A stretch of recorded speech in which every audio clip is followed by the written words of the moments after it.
evening! Good evening, everybody! Mga guys, binigyan ako ng molo ni Alexa.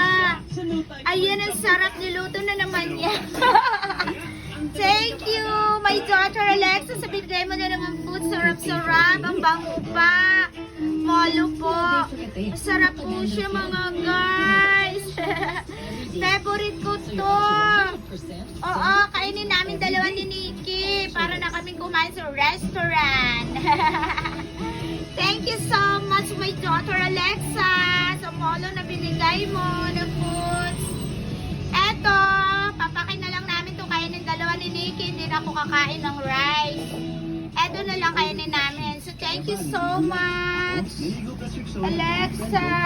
Love you, Alexa. Okay? So, eto mga guys. Kayo dyan, anong mga pagkain